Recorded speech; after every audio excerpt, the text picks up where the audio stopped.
Joining me at Breakforth 1 in Edmonton, Alberta, is Pastor Levi Lusko. Levi is from Kalispell, Montana.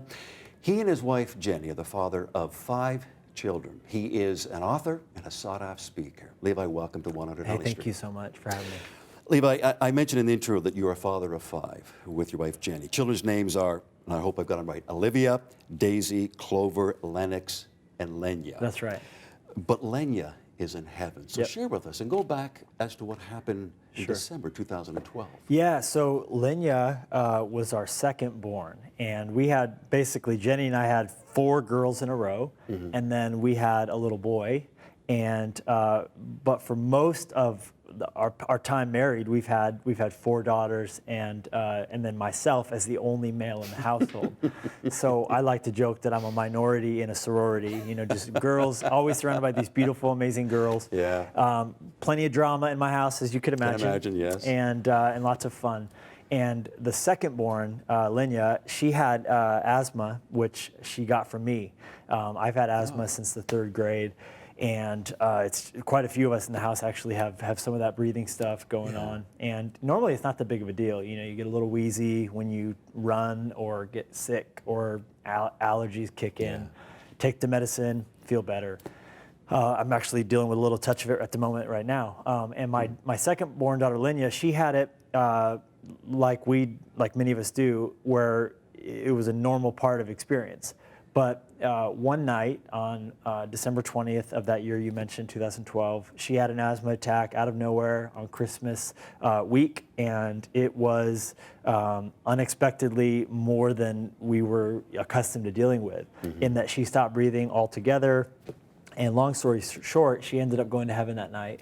And so, you know, we were plunged into the chaos and the pain of grief without even so much as the long sickness that you generally have to say goodbye and to process all of that. So I think it's different. I think when someone dies of cancer, you do a lot of the processing on the front end, and on the back end, it can actually be a bit of the closure kicks in. Yeah.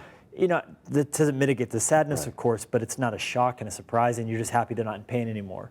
And when someone dies suddenly in a car accident or, you know, falls over after having a heart attack, I think what that forces you to do is you have to deal with a lot of the grief on the back end that you would have otherwise dealt with in the front.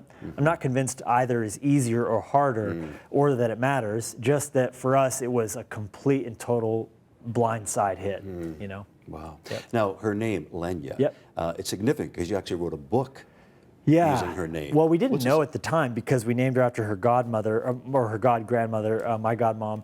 Lenya means lion in Russian. And so we named her Lenya not knowing that. And we found it out later, and it was such an apt name because she was just ferocious and just wild and fun.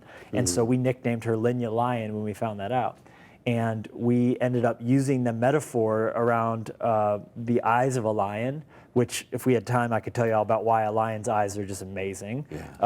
But basically, we used it to write a book about how to look at pain but see things through the right lens. Because the lens that you use, I notice you're using glasses now. If I were to put those on, I wouldn't see clearly, but they're for your eyes, so you see right through them. If we look at pain through the right lens, we will see power and not just pain. Interesting. So, Interesting. Now, from a ministry component, you have said that the loss of Lenya to you and your wife made tangible what you've heard, and I've heard it because I'm a lifer growing up in church, that, you know, we have an anchor for our soul. So that obviously meant something. Explain what that meant to Levi. Yeah, so an anchor is a nice thing to talk about theologically. Oh, we have an anchor, you know. But really, when an anchor counts is when a ship is in a storm. And that's when you care. But the thing about an anchor is, for it to work, you can't see it. It has to be out of sight.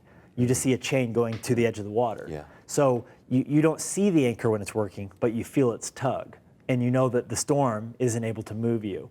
So what we began to realize as we were going through the process of grief was, we have an anchor for the souls, but when we need it, we can't see it. We can only feel it, meaning we have to walk by faith and not by sight. And we can feel heaven's tug. And so that's the connection and the power of the hope that we have in Jesus. Now, obviously, I'm a father of 4. I've got 3 grandchildren. I can't imagine what it would be like to lose a daughter. So obviously, you know, sitting with me here now, these Sure. years later, there's still that hurt that you're course. dealing with. So, as a man with hope in Jesus Christ, how do you and your wife still deal with that hurt? Yeah, well, I would say this. I would say the pain of grief or the weight of grief, it doesn't ever get lighter. So if I was talking to someone who has just gone through loss, I would tell you, you know, the weight that you're carrying will never get any lighter. And that's overwhelming. You want to think, oh man, this got to get lighter with time. But it won't. It'll always weigh the exact same. But the truth is, if you let God work in your life, He'll make you stronger. And if you get stronger, the same weight that weighs exactly the same can over time feel lighter because you get stronger. Right. And I think that's what God does in us. And I think the people who buckle under grief, it's because they don't allow God to make them stronger. They instead turn to a numbing addiction or burying things away or whatever unhealthy things they would do to cope that doesn't allow God to give the strength that He wants to.